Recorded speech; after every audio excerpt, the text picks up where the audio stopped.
Okay, very good morning to all. This is our class number 31 in linear algebra.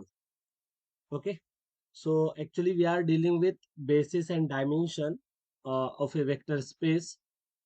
देखिए last class में कुछ standard vector space के हमने basis क्या होती है, उनके स्टैंडर्ड बेस है ना, स्टैंडर्ड बेसिस क्या है, जनरल बेसिस क्या है, डायमेंशन क्या होंगी, ये हमने देखा है. ठीक है, सो इसी को कंटिन्यू करते हैं आज भी. I am audible? मेरी आवाज आप तक पहुंच रही है ना? Okay, so let's start our today's lecture. So देखिए जैसे हम क्या करते हैं यहाँ पे एक मैं आपको ये बताता हूँ. ये वेक्टर स्पेस हमने लिया, suppose P R over R. ठीक है, तो ये वेक्टर स्पेस क्या है? सो ये जो पी आर नोटेशन है, it is a notation for vector space which contain all polynomials, all real polynomials. तो इसमें सभी डिग्री की रियल पॉलिनोमियल्स होंगी. जैसे जीरो होगा, सभी कांस्टेंट टर्म्स होंगी. ठीक है, 1 डिग्री की पॉलिनोमियल होंगी. ओके, 1 डिग्री की पॉलिनोमियल, फिर 2 डिग्री की पॉलिनोमियल भी होंगी. ओके, 3 डिग्री की पॉलिनोमियल होगी, 4 की होगी, 5 की होगी एंड सो ऑन. सभी डिग्री की पॉलिनोमियल इसके अंदर होगी. तो it is a collection of all real polynomials. ठीक है, यस. अब देखिए यहाँ पे कि इसका जो बेसिस होगा वो क्या होगा, इसका स्टैंडर्ड बेसिस क्या होगा. तो देखिए इसका जो स्टैंडर्ड बेसिस है वो ये रहेगा 1 x x square x cube and so on. ये जो बेसिस है एक्चुअल में it is not a finite set. ये फाइनाइट सेट नहीं होने वाला है, क्योंकि हमें क्या करना है, हमें सभी डिग्री की पॉलिनोमियल्स बनानी है, इसलिए ये सेट फाइनाइट नहीं रहेगा. और इसी रीजन से इसकी जो डायमेंशन होंगी इस वेक्टर स्पेस की, वो आप देख सकते हो, वो क्या होंगी, इन्फिनिटी होंगी. ठीक है, यस. और इसका कोई जनरल बेसिस तो नहीं है. ठीक है, ऐसे ही आप देख सकते हो ये सेम किसके लिए रहेगा, पीसी ओवर सी के लिए रहेगा. यही स्टैंडर्ड बेसिस पीसी ओवर सी. ठीक है, ऐसे ही ये पी क्यू ओवर क्यू के लिए भी रहेगा. ये पीसी का मतलब होगा collection of all complex polynomials. P Q का मतलब होगा collection of all rational polynomials. Rational polynomials बोले तो ऐसी पॉलिनोमियल जिनके कोएफिशिएंट रैशनल होंगे. कॉम्प्लेक्स पॉलिनोमियल मींस ऐसी पॉलिनोमियल जिनके कोएफिशिएंट कॉम्प्लेक्स नंबर होंगे. और रियल पॉलिनोमियल्स मींस ऐसी पॉलिनोमियल जिनके कोएफिशिएंट रियल नंबर होंगे. ठीक है, तो इस टाइप से आप देख लीजिएगा. हम आगे चलते हैं नेक्स्ट कंसेप्ट पे. देखिए यहाँ पे क्या बोला है, a subspace W of R5 generated by these vectors. हमें क्या करना है,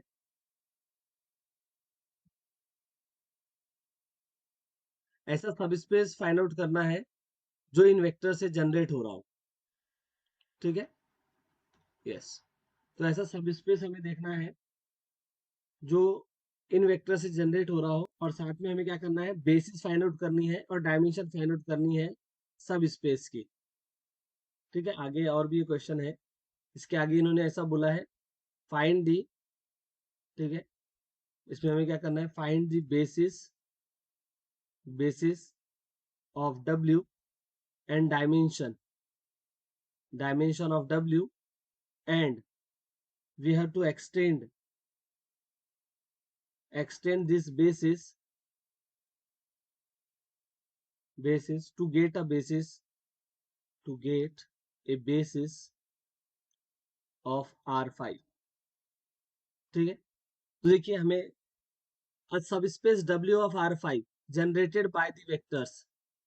देखिए W क्या है, W एक ऐसा सब स्पेस है जो इन वेक्टर से जनरेट हो रहा है. कौन से वेक्टर से, W V1 से, V2 से, V3 और V4 से. ठीक है, W एक ऐसा सब स्पेस है जो इन चार वेक्टर से जनरेट हो रहा है. हमें क्या करना है, W की बेसिस फाइंड आउट करनी है. ओके, और क्या फाइंड आउट करना है, W की डायमेंशन फाइंड आउट करनी है. और जो बेसिस आएगी W की उसको एक्सटेंड करके हमें R5 की बेसिस बताना है. ठीक है, क्योंकि देख सकते हो ये जो वेक्टर्स है किसके हैं, R5 के ही वेक्टर्स है.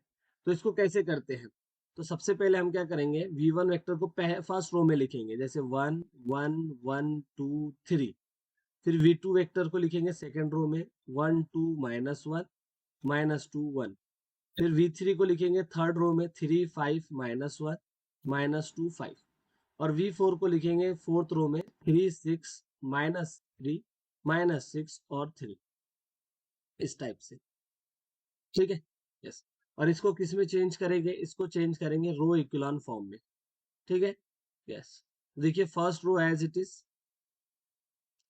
अब इसमें से है ना, इसको जीरो बनाते हैं, तो ये 1 -1 करना होगा, तो ये जीरो आ जाएगा। 2 -1 1 आएगा, -1 -1 -2 होगा, -2 -2 -4 हो जाएगा, और 1 -3 ये -2 बन जाएगा।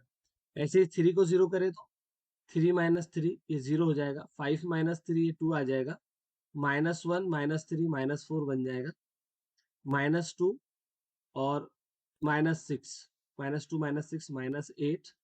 और ऐसे ही 5 -9 5 -9 ना माइनस का 4 होगा। ऐसे ही इसको जीरो अगर करें तो 3 -3 0, 6 -3 3 -3 -3 तो माइनस का 6, और -6 -6 -12।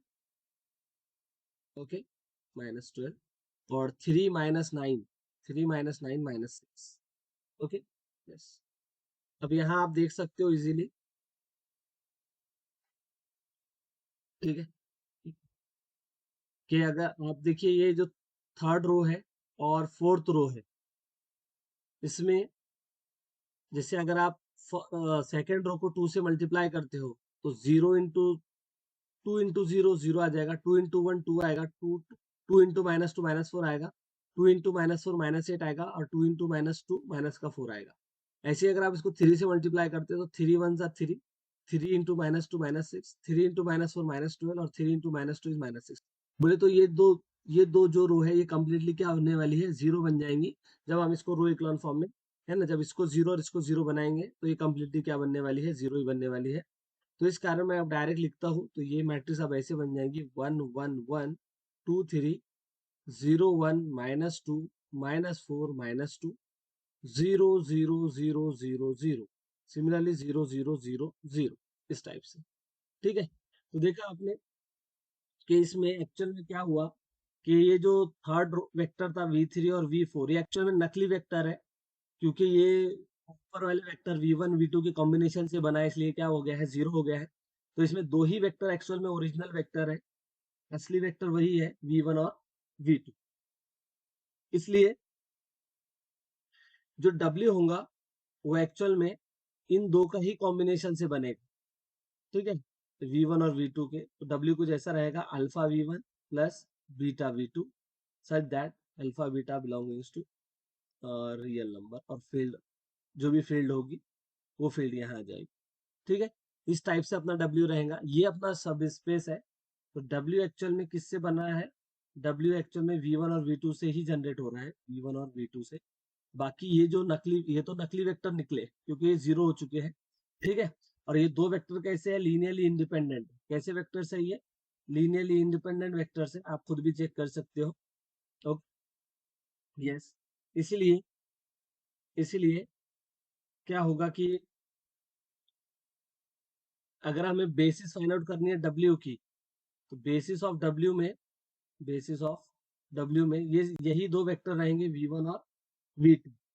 ठीक है, v1 और v2 मीन्स डायरेक्ट आप ये लिखो, या फिर यहाँ से भी लिख सकते हो v1 और v2, या फिर इन दोनों को भी लिख सकते हो। तो 1 1 1 2 3, और 0 1 -2 -4 -2, इस टाइप से। तो ये बन गया W का बेसिस। ठीक है, और डायमेंशन क्या होंगी, W की डायमेंशन क्या होगी, तो डायमेंशन ऑफ W, बेसिस में जितने एलिमेंट्स होते हैं उतनी डायमेंशन होती है। तो डायमेंशन ऑफ W 2 है।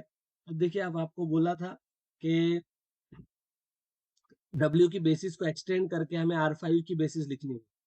हमें पता है R5 की बेसिस में कितने एलिमेंट्स होते हैं, 5 एलिमेंट्स होते हैं, है ना। तो जैसे ये फर्स्ट वेक्टर है, सेकंड वेक्टर, हमें क्या करना है, 3 वेक्टर और ऐड करना है इसके अंदर। क्या करना है, 3 वेक्टर और ऐड करने हैं। तो आप क्या करिए, ये वाले 3 वेक्टर ऐड कर लीजिए। कौन से? जैसे कि ये वेक्टर ऐड करिए 0 0 1 0 0 और 0 0 0 1 0 और ऐसे ही 0 0 0 0 1। ये 3 वेक्टर हम ऐड कर देंगे इसके अंदर, ठीक है? क्योंकि आप देखोगे कि ये 2 वेक्टर तो पहले से एल आई है और ये 3 वेक्टर भी कैसे आपस में एल आई है और ये पूरे 5 वेक्टर भी क्या होंगे? एल आई होंगे। इसलिए जो R5 की बेसिस रहेंगी, basis of R5 by extension of basis of W, वो कैसे बन जाएंगी? वो ये बनेगी 1 1 1 2 3, ठीक है?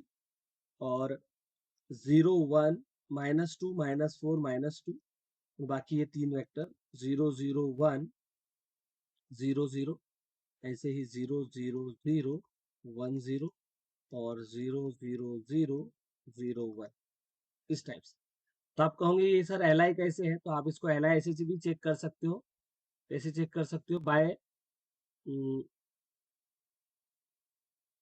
आप इसका अगर मैट्रिक्स बना दोगे तो आपको दिखेगा कि एल आई है। जैसे फर्स्ट रो में ये, सेकंड रो में, फिर थर्ड रो, फोर्थ रो और फिफ्थ, ठीक है? आप क्लियरली देख सकते हो यहाँ पे हर रो में पाइवोट है ना? इसलिए ये जो वेक्टर्स रहेंगे कैसे रहेंगे? एलाइन रहेंगे, लीनियरली इंडिपेंडेंट। ओके, तो इस टाइप से इसको करना है। चलते हैं आगे।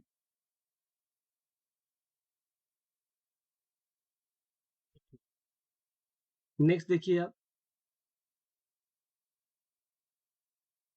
जैसे यहाँ पे एक्सरसाइज 5.3 है।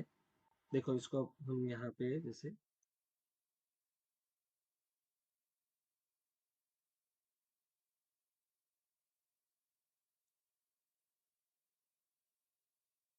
ठीक है, तो इसमें क्या बोला है? Which of the following set are linearly independent generating set basis of a vector space C over R. ठीक है, हमें क्या करना है?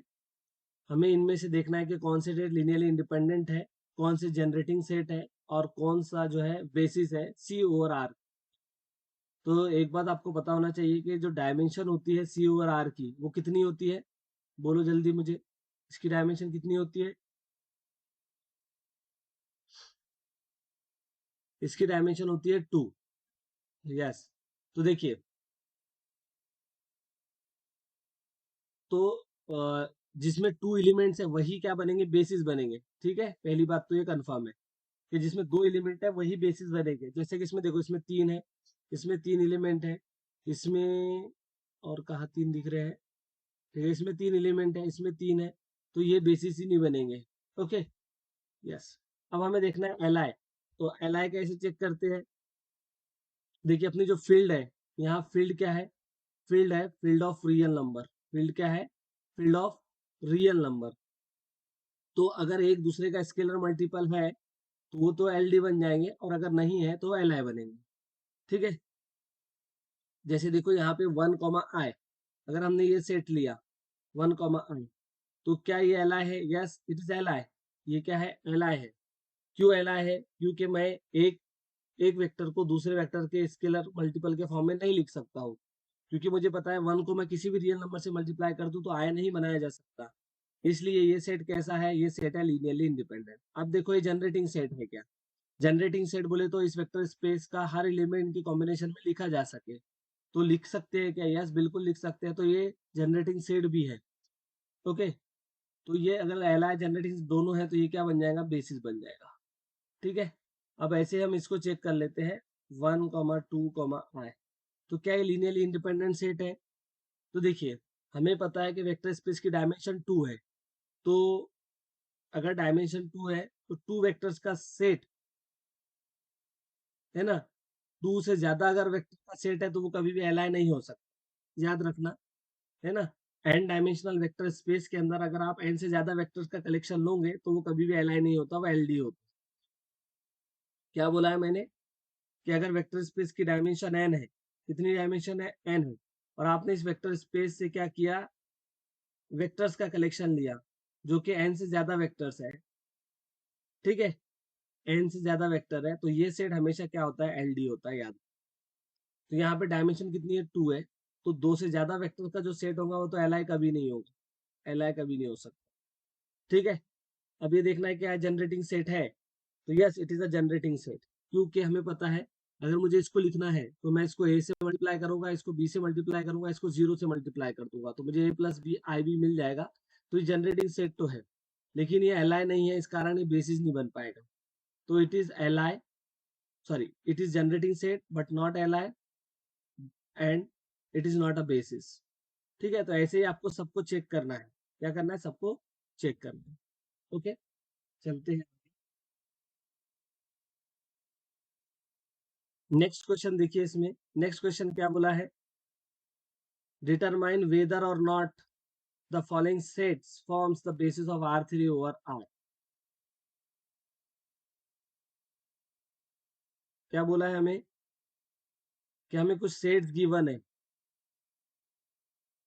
ओके, यस, और हमें ये चेक करना है कि ये बेसिस है या नहीं है, ये हमें चेक करना है।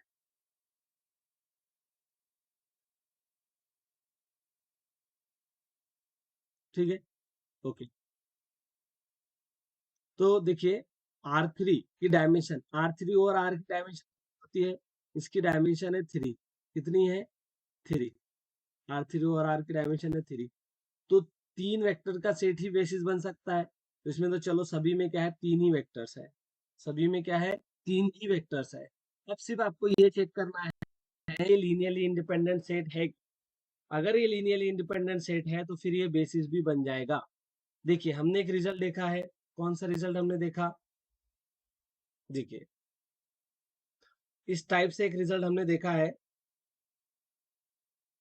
कि अगर वेक्टर स्पेस की डायमेंशन n है और अगर आपने n वेक्टर्स का सेट लिया v2 v3 and so on vn, vector space की डायमेंशन n है और अगर आपने n वेक्टर्स का सेट लिया, अगर सेट ये li है तो फिर ये बेसिस बन जाता है, ये जनरेटिंग भी बनेगा और फिर बेसिस बन जाएगा।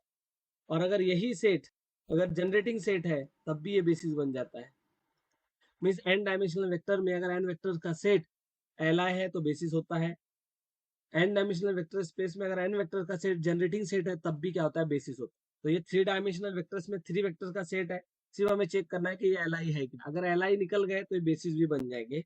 ठीक है, li कैसे चेक करते हैं वेक्टर्स को, मैंने आपको कहा था कि आप क्या करिए, जैसे देखो ये थर्ड को मैं चेक करके बताता हूँ, 100 110 450। ठीक है, यस, li है क्या चेक करना है, तो क्या करिए, इसको रो इक्लॉन फॉर्म में चेंज कर लीजिए। First row as it is, 1 minus 1 0, 1 minus 0 is 1, 4 minus 4 is 0, 5 minus 0 is 5, तो 0, इस 5 को 0 बनाया जा सकता है इस 1 की हेल्प से। तो देखिए यहाँ पे इसकी रैंक कितनी आई है, इसकी रैंक आई है 2, जो कि नंबर ऑफ कॉलम से लेस है, इसलिए ये वेक्टर्स एलाइन नहीं होंगे, इसलिए ये बेसिस भी नहीं बनेगा। ठीक है, तो कैसे चेक करते हैं, हमें क्या करना होता है, उन वेक्टर्स को कॉलम्स में लिखते हैं और कॉलम्स में लिखने के बाद हम उसको रो, सॉरी उन वेक्टर्स को रो में लिखते हैं, सॉरी सॉरी वेक्टर्स को कॉलम में लिखते हैं, अरे क्या हो गया, एक मिनट, कॉलम में लिखना होता है। ठीक है, अच्छा एक बात बताओ, रो में लिखो कॉलम में लिखो एक ही बात होती है, लेकिन कॉलम में हम जैसे जो स्टैंडर्ड है वो यूज करते हैं, उन वेक्टर को हम क्या करते हैं, कॉलम में लिख लेते हैं।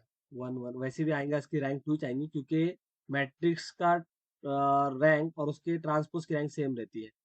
ठीक है, 450 इस टाइप से, तो इसकी रैंक क्लियरली दिख रही है कि रैंक कितनी है, 2 है, तो जो कि नंबर ऑफ कॉलम से लेस है, इसलिए क्या रहेगी, ये L I rank, sorry it is naught L I, L D रहेंगे ये वेक्टर। ओके, अभी और भी ऐसे वेक्टर्स को आप चेक कर सकते हो, क्या करना होगा, वेक्टर्स को कॉलम में लिखिए। ठीक है, और इसमें चेंज कर लीजिए रो इक्लॉन फॉर्म में, और रैंक चेक करिए, अगर रैंक नंबर ऑफ कॉलम्स के इक्वल है तब तो एल आई होंगे, अगर रैंक नंबर ऑफ कॉलम्स के इक्वल नहीं है तब एल आई नहीं होंगे। ओके, यस, चलते हैं आगे। नेक्स्ट देखिए इसमें क्या बोला है, नेक्स्ट बोला है डिटरमाइन वेदर और not the following set forms a basis of R4, same वही कहानी है कि R4 की बेसिस है या नहीं है, तो इन वेक्टर्स को क्या करिए, कॉलम में लिखिए, रो इक्वेशन फॉर्म में चेंज करिए, रैंक देखिए, अगर रैंक नंबर ऑफ कॉलम्स के इक्वल आती है तभी बेसिस बनेंगे, अदरवाइज ये बेसिस नहीं बनेंगे। ठीक है। क्वेश्चन नंबर 4 में क्या बोला है कि यू वी डब्ल्यू जो है बेसिस है R3 के, prove that this set is also basis. ठीक है। इसमें क्या बोला है,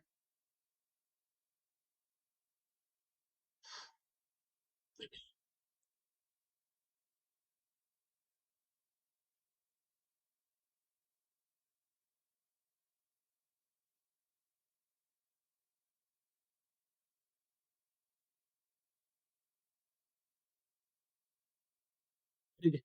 देखिए इसमें बोला है कि ये जो वेक्टर्स है, तीन वेक्टर्स का सेट, कौन से, यू वी डब्ल्यू, ये क्या है, बेसिस है, किसकी बेसिस है, R3 की बेसिस है। फिर इन तीन वेक्टर से, अच्छा ये अगर बेसिस है तो ये एल आई होंगे, क्या कहते हो, यस ऑब्वियस सी बात है, क्या होंगे, ये लीनियरली इंडिपेंडेंट होंगे। इन तीन वेक्टर्स का यूज करके और तीन वेक्टर्स का सेट बनाया गया, यहाँ पे भी तीन वेक्टर का सेट बनाया गया। ठीक है। यस। अब हमें प्रूफ करना है कि ये भी बेसिस ही होंगे। बताओ मुझे R3 की डायमेंशन कितनी है, R3 की डायमेंशन 3 है, अंडरस्टूड है कि फील्ड R रही होंगी जब भी गिवन नहीं रहता तब।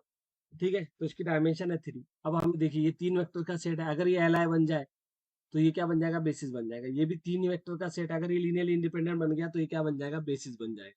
ठीक है। यस।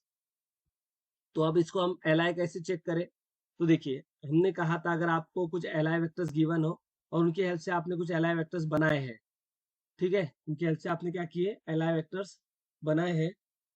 यस।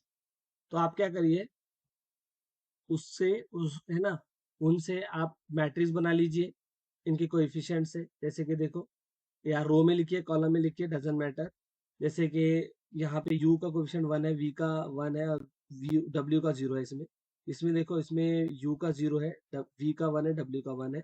इसमें देखो u का 1 है, v का 0 है, w का 1, इस टाइप से। ठीक है। अब अगर हम इसको रो इक्वेशन फॉर्म में चेंज करते हैं तो क्या होगा, 1 माइनस 1 0 आ जाएगा, 1 माइनस 0 इज 1 आएगा और 0 माइनस 1 इज माइनस का 1 आएगा। फिर ये 0 1 1। अब इसको 0 बनाते हैं। ठीक है। तो first row as it is, second row as it is, third row देखो इसमें से इसको सब्ट्रैक्ट कर देंगे तो 1 माइनस 1 0 आ जाएगा और 1 माइनस माइनस 1 प्लस 1 आएगा, तो 1 प्लस 1 2 आ जाएगा। अब देखो इसकी रैंक कितनी है ना, हमने कहा था कि अगर मैट्रिक्स की रैंक अगर बनाए गए वेक्टर्स के इक्वल है ना, बनाए गए वेक्टर्स के अगर इक्वल है तो उस केस में ये क्या हो जाते हैं, एल आई होते हैं। और अगर मैट्रिक्स की रैंक बनाए गए वेक्टर से लेस है, क्या है, लेस है, तो उस केस में ये एल डी हो जाते हैं। ओके। यस। यही रिजल्ट हमने देखा था कुछ दिन पहले, कुछ ना लेक्चर्स में हमने कुछ पहले। ओके। यस। आगे चलते हैं। तो इससे हमें पता चला कि ये जो वेक्टर का सेट है, तीन वेक्टर का सेट, ये कैसा है, ये लीनियरली इंडिपेंडेंट है। सेम आप इसको भी चेक कर सकते हो, ये भी लीनियरली इंडिपेंडेंट रहेगा। और थ्री डायमेंशनल वेक्टर स्पेस में अगर तीन वेक्टर्स का सेट लीनियरली इंडिपेंडेंट है तो वो क्या बन जाता है, बेसिस बन जाता है। ठीक है। यस। आगे आइए, इसमें क्या बोला है, show that this set is a basis of C3 over C। Yes. देखिए C3 ओवर C की डायमेंशन कितनी है, C3 ओवर C की डायमेंशन है 3, कितनी है, 3। ये इसकी डायमेंशन है 3 और ये तीन वेक्टर का सेट है। आप चेक करोगे तो ये लीनियरली इंडिपेंडेंट निकलेंगे।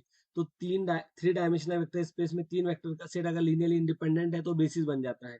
लेकिन देखो ये है अपना C3 ओवर R और C3 over Q। C3 over R की डायमेंशन कितनी है, 6, इसकी डायमेंशन कितनी, इन्फिनिटी। तो ये तो देखो, अगर इसकी डायमेंशन 6 है तो थ्री थ्री वेक्टर का सेट तो कभी बेसिस नहीं बन सकता ना, 6 वेक्टर ही रहे चाहिए अपने को बेसिस बनाने के लिए। तो ये बेसिस नहीं होगा किसका, C3 और R। इसकी डायमेंशन तो इनफाइनाइट है, तो फाइनाइट सेट तो कभी बेसिस नहीं बन सकता ना। अगर बन गया तो फिर तो अनर्थ हो जाएगा। समझे क्या। यस। अब ये देखिए, इसमें क्या बोला है 6 नंबर प्रॉब्लम में,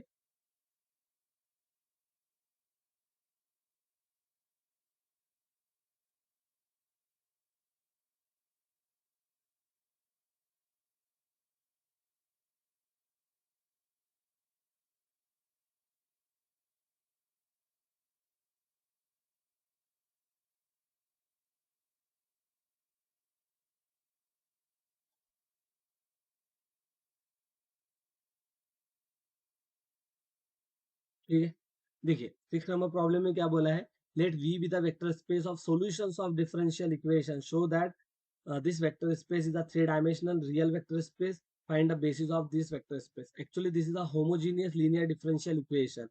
ये क्या है, एक homogeneous linear differential equation है. हमें क्या करना है, इसके solution का सेट बनाना है. क्या करना है, इसके solution का सेट.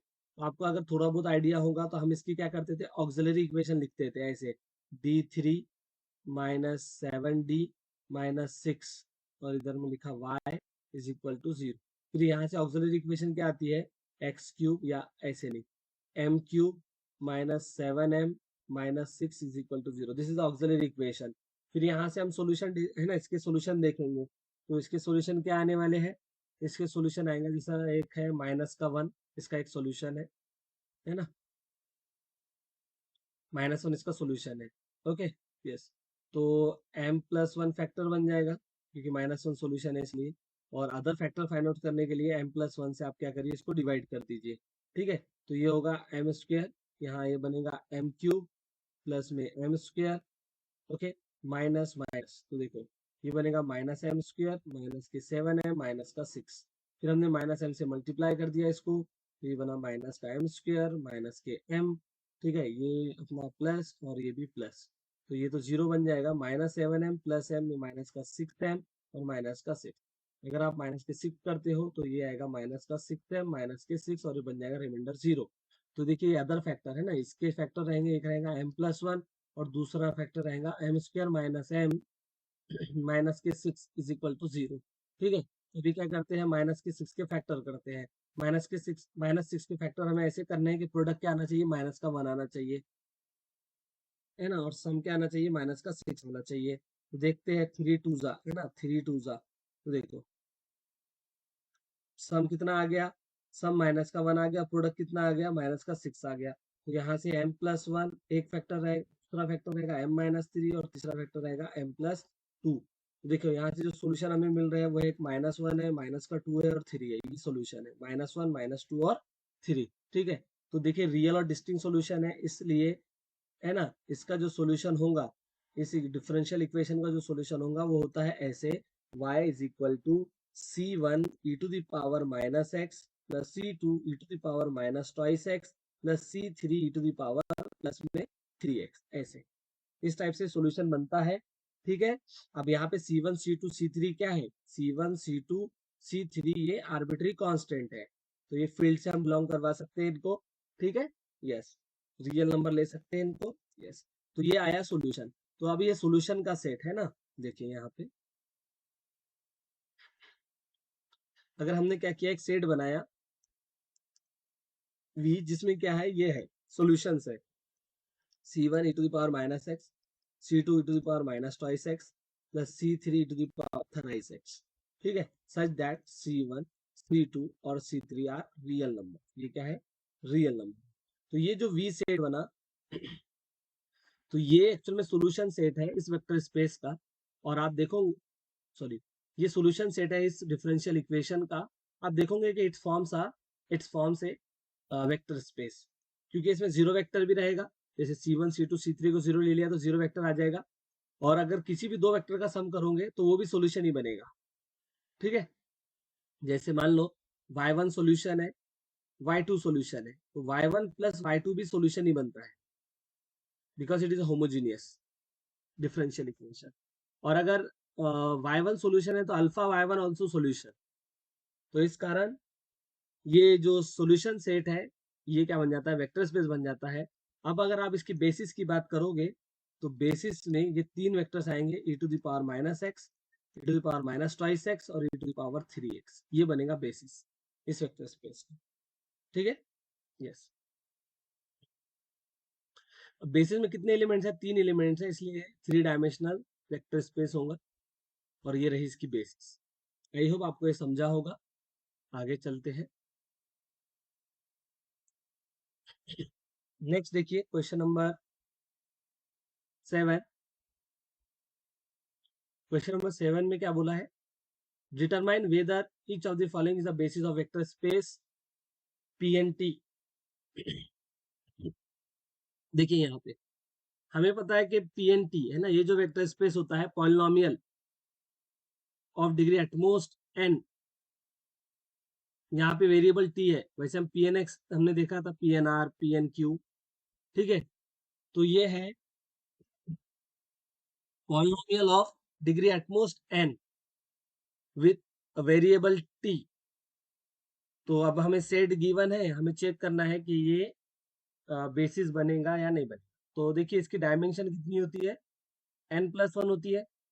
तो हमें देखना है n+1 वेक्टर्स अगर इसमें सेट में है क्या। सबसे पहले जैसे देखो इसमें कितने वेक्टर्स हैं, तो अगर आप देखोगे यहाँ t की पावर 1 है, फिर यहाँ t की पावर 2 है, इधर 3 है, इधर n है, तो ये यहाँ से लेके इधर तक ये n वेक्टर्स हो गए, और एक 1 है, इसलिए ये n+1 वेक्टर का सेट है। यहाँ देखना दो 1 2 3 और लास्ट में n, इसका मतलब ये n वेक्टर्स ही है, इसलिए ये कभी बेसिस नहीं बन सकता, ठीक है। सिर्फ अब इस पे हमारी पूरी उम्मीदें टिकी हुई है कि यही बेसिस बनेगा, है ना। तो ये n+1 वेक्टर का सेट है, सिर्फ इसलिए क्या होना चाहिए, li होना चाहिए, क्या होना चाहिए, लीनियरली इंडिपेंडेंट होना चाहिए, तो ये बेसिस बन जाएगा, ठीक है। तो देखते हैं फिर इसको अपन, है ना।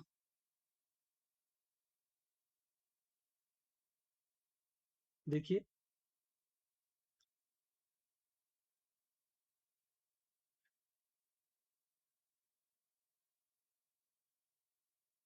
हमें जो सेट गिवन है वो कुछ ऐसे है, 1 1 + t + t² and so on 1 + t + t² and last में t⁻n। तो ये n+1 वेक्टर्स है। आप क्या करिए, इसको कॉलम में लिख सकते हो, रो में लिख सकते हो उनके कोएफिशिएंट्स को। चलो कॉलम में लिख लेते हैं 1, बाकी सब 0, ठीक है। फिर यहाँ पे 1 1 है ना, 1, और फिर t का कोएफिशिएंट भी 1 है, बाकी सब 0। फिर 1 1 1, बाकी सब 0, ठीक है, इस टाइप से। और इधर अगर आप देखोगे ये लास्ट में जो है, तो ये 1 1 1 1 और ये 1 ऐसे आएगा। फिर देखिए, है ना, ये फर्स्ट इस वेक्टर के लिए है, ये 1 + t के लिए है, ये 1 + t + t² के लिए है, और ये लास्ट में इसके लिए है, ठीक है। तो ऐसे, ठीक है। सो अब हमें देखना है ना। देखो ये 1 के लिए है रो, ये t के कोएफिशिएंट के लिए है ना, समझ सकते हो आप। और ये t² के लिए है, t² के लिए है, और ये t³ के लिए कोएफिशिएंट के लिए है। ऐसे ही ये लास्ट में t⁻n के कोएफिशिएंट के लिए, ओके, यस। तो आप देखिए रो कितनी है इसमें, तो देखोगे 1 2 3 और ये n, तो ये यहाँ से इधर कितनी n है, और ये 1, तो n+1 रो है, ठीक है। कॉलम भी n+1 ही होंगे। तो अब इसमें रैंक अगर आप देखते हो, रैंक तो कितनी आएंगी, हर रो में पाइवोट दिख रहा है, इसका मतलब रैंक है n+1, और कॉलम्स भी n+1 ही है, इसलिए ये वेक्टर्स कैसे है, लीनियरली इंडिपेंडेंट है, और ये क्या बन जाएंगे, फिर बेसिस बन जाएंगे, ठीक है, इस टाइप से। चलते हैं आगे। इसमें देखिए find a basis of, find a subset of u1 u2 u3 u4 that gives a basis of w which is span of ui of r5। तो जो क्वेश्चन अभी अभी हमने देखा था ऊपर, वही ये क्वेश्चन है। इसको एक बार और देख लेते लगे तो, इससे कोई बात नहीं है। देखिए यहाँ पे, है ना,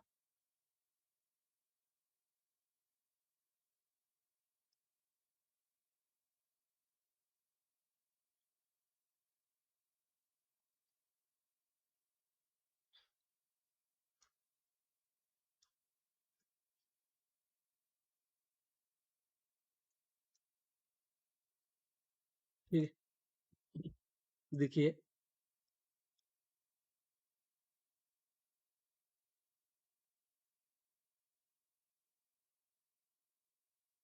ओके।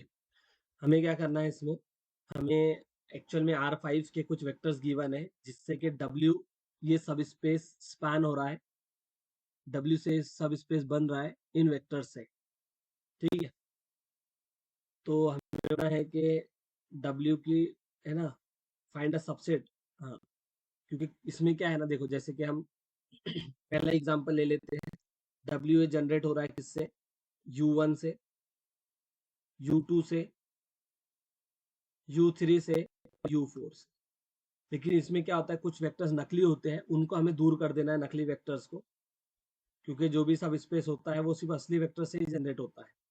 तो क्या करेंगे, कुछ नहीं करना है, इन वेक्टर्स को रो में लिख दो। ठीक है, 1 2 -1 -2 1 3 5 -1 -2 5 1 2 1 -1 4।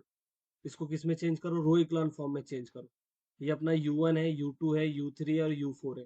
रो इक्लॉन फॉर्म में चेंज करते हैं। First row as it is, इसको जीरो बनाते हैं। 1 -1 0, 2 -1 1, माइनस का 2, है ना, माइनस का 4 और ये -2, 3 -3 तो ये 0 बन जाएगा। 5 -3 ये 2 बनेगा। -1 माइनस का 3 माइनस का 4 बन जाएगा। -2 माइनस का 6 माइनस का 8 बनेगा। और 5 -9 माइनस का 4 बन जाएगा। ये तो वही दिख रहा है जो हमने किया था शायद। 1 -1 0, 2 -1 इज 1, 1 -1 इज 0, है ना, -1 -2 माइनस का 3 और 4 -3 तो ये 1। ठीक है, अब देखो ये जो है इसको 2 से मल्टीप्लाई करोगे तो ये आ जाएगा, इसलिए ये कंप्लीट रो क्या होने वाली है, 0 होने, ये बन गई 0। ठीक है, अब इसको 0 बनाते हैं इसकी हेल्प से। 1 -1 किया तो ये 0 आ जाएगा। ठीक है, चलो यहाँ तो रहने देते 1, नेक्स्ट नीचे देखते हैं इसको। ठीक है, तो फर्स्ट रो 1 1 2 3 0 1 -2 -4 -2 0 0 0 0 और 0। देखो इसको 0 बनाना है, 1 -1 करेंगे तो ये 0 बन गया। 1 -1 0 -2 +2 आ जाएगा। और फिर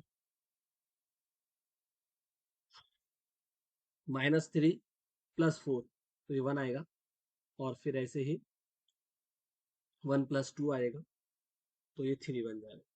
ठीक है, तो देखिए ये जो U3 है ना, ये एक्चुअल में नकली रो थी, नकली वेक्टर था, इसलिए 0 बन गया है। बाकी लोग असली है इसलिए वो 0 नहीं बने हैं। ओके, तो इसलिए जो W रहेगा, ठीक है, वो सिर्फ U1 U2 और U4 से ही जनरेट होगा, क्योंकि U3 इसमें नकली था, वो 0 बन चुका है।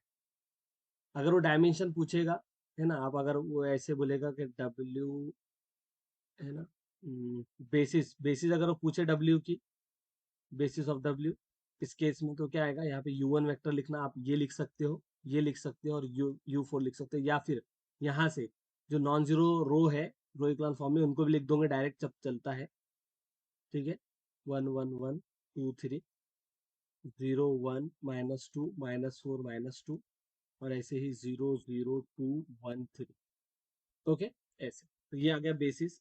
अब अगर डायमेंशन बोलता है W की, तो डायमेंशन कितनी होंगी, डायमेंशन होंगी 3। ठीक है, तो बाकी क्वेश्चंस को भी ऐसे ही करना है। आपको समझ रहा है क्या, पहले बताइए हमको। सो तो नहीं गए आप लोग, जागते रहो।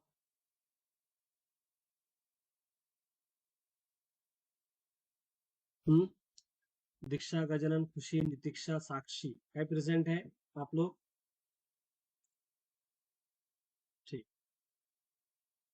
चाय वगैरह पी सकते, ठीक है।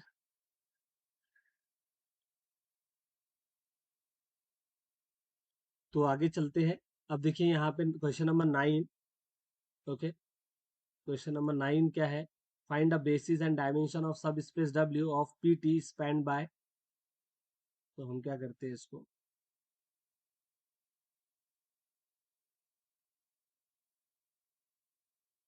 देखिए यहाँ पे,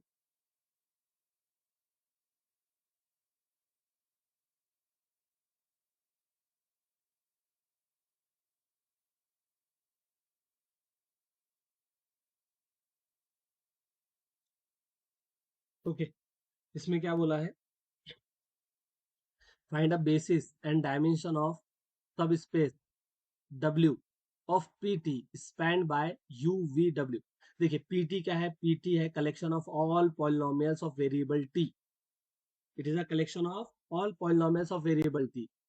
डब्ल्यू क्या है, डब्ल्यू उसी का सब स्पेस है जो कि किससे स्पान हो रहा है, यू वी और डब्ल्यू, इन तीन पॉलिनोमियल से स्पान हो रहा है, यू वी डब्ल्यू से।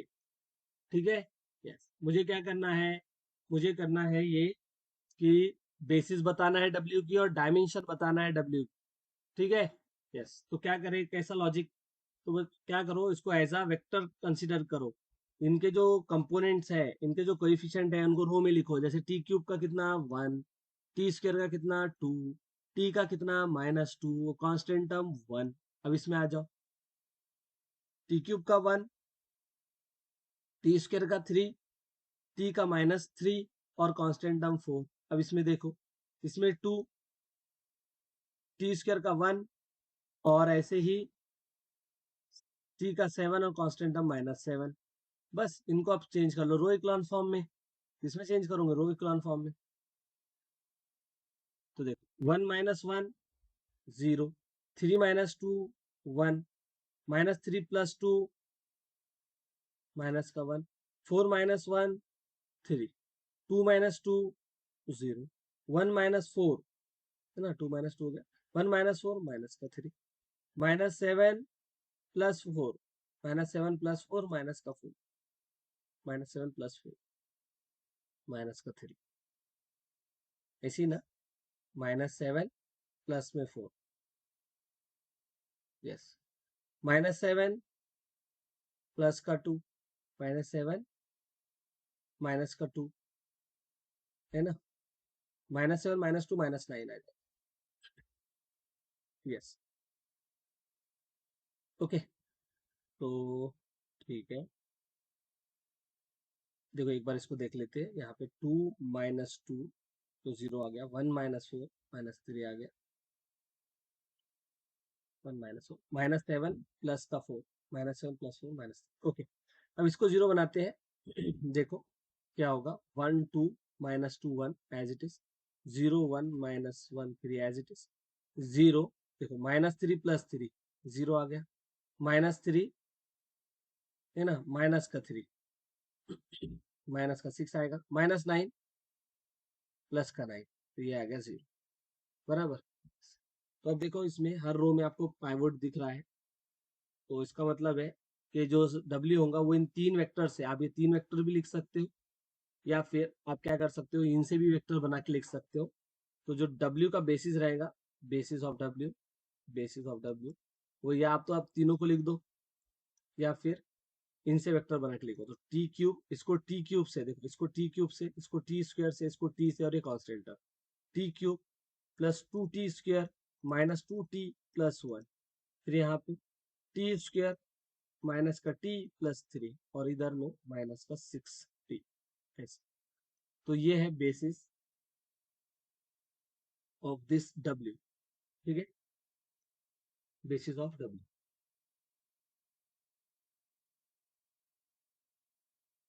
ओके, अब डायमेंशन अगर पूछ रहा है तो इसकी डायमेंशन कितनी होगी, डायमेंशन 3 होगी, डायमेंशन 3 होगी। सेम इसको भी ऐसे ही करना है अपने, ट्राई करना। ओके, आगे चलते हैं। अब देखिए यहाँ पे क्वेश्चन नंबर 10 में क्या बोला है, क्वेश्चन नंबर 10 में बोला है,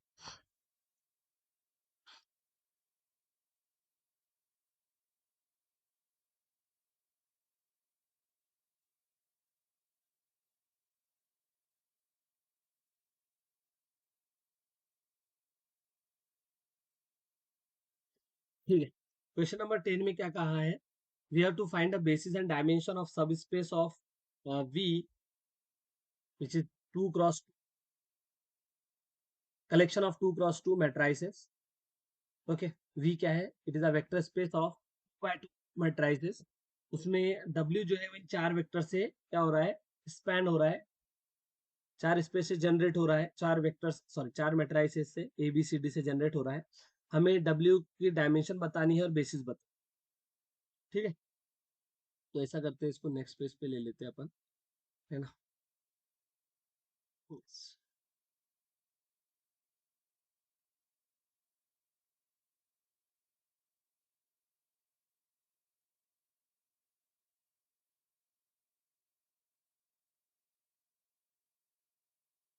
ठीक है। तो क्या कैसे करेंगे, देखिए इन मैट्रिसेस को आप क्या करिए, रो में लिखिए। जैसे इसकी फर्स्ट रो बनाइए 1 -5 -4 2। इसकी सेकंड रो 1 1 -1 5। फिर इसकी थर्ड रो 2 -4 -5 7। और इसकी फोर्थ रो 1 -7 -5 1। ठीक है। तो हमने क्या किया, मैट्रिक्स को रो वाइज लिख दिया। अब हमें क्या करना है, हमें करना है इसको रो इक्वेशन फॉर्म में चेंज। ठीक है। तो देखो फर्स्ट रो तो एज इट इज रहेंगी, इसको जीरो करने के लिए इसमें से सब्ट्रैक्ट करना होगा, तो 1 -1 जीरो आ जाएगा और ये 6 बन जाएगा। दिस -1 +4 तो ये +3 आएगा। 5 -2 5 -2 ये 3 बनेगा। 2 -2 0 होगा। -4 + 10 है ना, -4 + 10 ये 6 बन जाएगा। -5 + 8 तो ये 3 होगा। और ऐसे ही 7 -4 ये 3 आ जाएगा।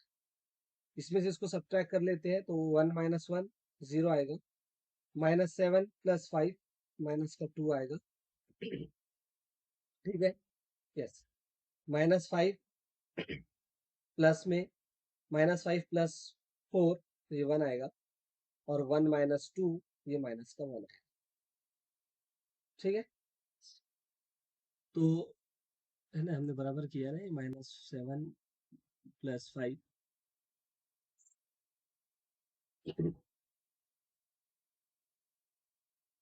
-1 है, बराबर बराबर बराबर। ठीक है। देखो अगर आप इसको क्या करते हो, 3 से मल्टीप्लाई करते हो या -3 से मल्टीप्लाई करते हो, सोचो -3 से अगर इसको मल्टीप्लाई किया तो 6 बनेगा, 3 बनेगा और 3 बन जाएगा। ये दिख रहा है, ये वही है। और ये तो सेम मैचिंग मैचिंग है, तो इसका मतलब ये है कि ये 0 होने वाला है कंप्लीटली और ये भी 0 होने वाला है कंप्लीटली। समझे, उसके पीछे रीजन क्या दिया, मैंने आपको बताया कि जब इसको आप -3 से मल्टीप्लाई करोगे इस रो को, तो ये कंप्लीटली आ जाने वाली। और ये तो क्लियर एज इट इज था, इसका मतलब ये 0 होने वाले हैं दोनों। ठीक है। तो देखिए इससे हमें पता चल गया कि जो असली एक्चुअल में मैट्रिक्स है वो फर्स्ट मैट्रिक्स है और सेकंड मैट्रिक्स है, बाकी सब आंखों का धोखा है। ठीक है। ये। तो अभी क्या होगा, इसका मतलब है कि W जो इन चार मैट्राइसेस A, B, C और D से जो स्पान हो रहा था, इसमें हमें पता चला कि ये C और D जो मैट्रिक्स है नकली मैट्रिक्स है, नकली इन द सेंस ये दोनों के कॉम्बिनेशन से मिलके बनी है। तो देखिए W एक्चुअल में सिर्फ A और B से ही स्पान होगा। ठीक है। वैसे तो इनका भी रोल, इनका इतना रोल नहीं रहेगा क्योंकि ये नकली मैटेरियल इन दोनों के कॉम्बिनेशन से ही बनी है। तो हम इतना ठीक है। अब यहाँ से अगर मुझे लिखना है क्या, बेसिस लिखना हो, बेसिस ऑफ डब्ल्यू, तो आप क्या कर सकते हो, ये यहाँ से भी लिख सकते हो और यहाँ से भी लिख सकते हो। देखिए अगर आपने इधर से लिखा ए और बी मैट्रिक्स, तो ए मैट्रिक्स आ जाएंगी 1 -5 -4 2 और बी मैट्रिक्स होंगी 1 1 -1 5। ये एक बेसिस आ गई। और आपको अगर चाहिए दूसरी बेसिस तो आप क्या करिए, डायरेक्ट ये यहाँ से लिखिए, रो इक्वेशन फॉर्म से भी लिख सकते हो। तो इसका जो दूसरा बेसिस रहेगा वो ये रहेगा 1 -5 -4 2 और दूसरा है ये 0 6 3 3 ये। तो ये बेसिस है। और डायमेंशन तो क्लियर दिख रही है, डब्ल्यू की कितनी होंगी, 2 होंगी। एक। ठीक है, समझा है कि ये, बताइए। ठीक। तो नेक्स्ट क्वेश्चन नंबर 11 देखिए इसमें। नेक्स्ट पेज पे देखते हैं। क्वेश्चन नंबर 11 में क्या बोला है, find a homogeneous system whose solution space is spanned by the following set of three vectors।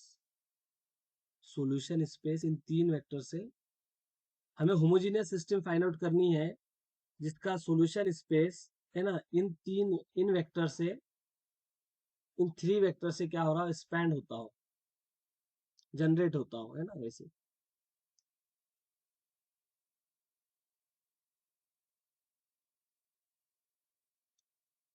ठीक है। So we have to find the homogeneous system whose solution space is by the following set of three vectors। हमें ऐसी homogeneous system find out करनी है जिनका solution space in तीन vector से span होता हो। ठीक है, तो क्या करने का, इन वेक्टर्स को लिखना आप कॉलम में, जैसे 1 -2 0 3 माइनस, सेकेंड 2 -3 2 5 माइनस का 3, और इधर लिखना 1 -2 1 2 -2, और इधर हम लिखेंगे variable x y z u v, ठीक है ये, और इसको चेंज करेंगे किसमें, इसको चेंज करेंगे रो इक्लॉन फॉर्म, ठीक है, इसमें चेंज करेंगे रो इक्लॉन फॉर्म, ठीक है। तो ये टेक्निक है कि इस क्वेश्चन को ऐसे, इसके साथ ऐसे डील करते हैं। जब भी आपको ऐसे system, homogeneous system find out करने के लिए बोले कि जिसका सॉल्यूशन स्पेस इन वेक्टर से जनरेट हो रहा है, तो उन वेक्टर्स को आप कॉलम में लिख लीजिए और इधर एक्स वाई जेड जो वेरिएबल है वो लिख लीजिए, ठीक है।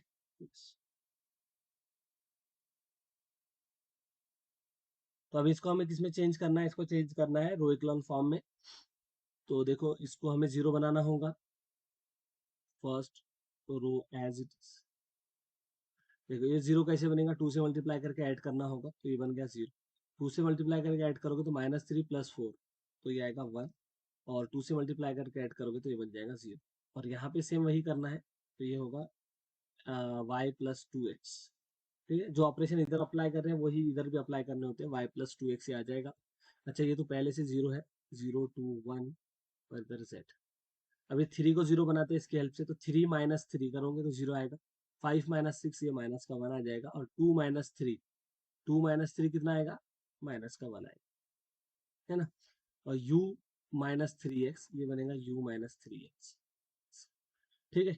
तो अब इसको 0 बनाते हैं तो ऐड करना होगा 1 के साथ, तो -1 + 1 0 आ जाएगा, -3 + 2 ये माइनस का 1 आएगा, -2 + 1 माइनस का 1 आएगा, और v + x आ जाएगा, क्या आएगा, v + x आएगा, ठीक है। तो अगेन हम क्या करेंगे, इस 1 की हेल्प से इसको 0 बनाने का ट्राई करेंगे, ठीक है। तो फर्स्ट रो तो as it is, second row भी एज इट इज, ठीक है। तो देखो 0 2 - 2 करते हैं, 2 - 2 करोगे तो 0 आ जाएगा, -2 करने में 0 आ जाएगा, 1 - 0 तो ये 1 ही रहेगा। अब इसमें से z - 2 टाइम्स दिस, है ना, z - 2 times y + twice x, ऐसे आएगा ये, ठीक है। Yes 2 - 2, yes. तो ये क्या बन रहा है, देखो ये बन रहा है z - 2y - 4x, ठीक है। यस, फिर ये 0, अब इसको अगर 0 बनाए तो ऐड करना पड़ेगा, तो ये 0 बन गया, यहाँ माइनस का 1 आ गया। इसमें अगर मैंने इसको ऐड किया, देखो ये क्या होगा, u + y माइनस का x, क्योंकि -3x + 2x ये माइनस का x आ जाएगा, सेम, है ना। क्या होने वाला है, सेम अगर इसको मैं अगर 0 बनाता हूँ इसकी हेल्प से, तो ये 0 ऐड करना होगा, -1 + 1 0, और यहाँ पे ये -1 आ जाएगा, और इसमें इसको अगर ऐड किया तो ये आएगा v + y + 3a, ठीक है। अब इसको हम 0 बनाते हैं, इसको है ना, इसकी हेल्प से हम इन दोनों को 0 बनाते हैं, इन दोनों को। तो क्या करना होगा, ऐड करना होगा सिंपली। तो देखो तो नेक्स्ट मैट्रिक्स हमको क्या मिलेगी, first row as it is, second row as it is, third row as it is. अभी देखो इसको 0 बनाना तो ऐड करेंगे हम, 0 + 0 0 0, है ना, और इसमें इसको ऐड कर दिया हमने, तो ये क्या आएगा, देखो आप, -x - 4x, तो ये होगा माइनस का 5x। फिर y की बात करें तो y - 2y, तो ये होगा माइनस का y, और फिर एक्स वाई जेड, और फिर u, ये आ गया। ऐसे इसको 0 बनाना है तो ऐड करना होगा, तो ये 0 0 0, और इधर में इसको इसके साथ ऐड किया तो 3x, और ये माइनस का 4x, तो ये माइनस का x आएगा, y माइनस का टॉइस y, है ना, y माइनस का टॉइस y, तो माइनस का y आएगा, और u v, ठीक है, और फिर z, बस, ठीक है। अब देखिए यहाँ पे ये रो और ये रो कैसी है, कंप्लीटली 0 है, ठीक है। तो अब मुझे जब होमोजीनियस सिस्टम चाहिए जिसका सॉल्यूशन स्पेस उन 3 वेक्टर से स्पान हो रहा हो, जनरेट हो रहा हो, तो देखिए इसको क्या करेंगे, 0 के इक्वल पुट कर देंगे, -5x - y + z + u = 0। Same ये -x - y + v + z = 0। तो ये वो सिस्टम ऑफ होमोजीनियस इक्वेशन है जिसका सॉल्यूशन स्पेस जिसका सॉल्यूशन स्पेस इन 3 वेक्टर से जनरेट हो, है ना, इन 3 वेक्टर से जनरेट हो ऐसे। तो आप क्या कर सकते हो, है ना,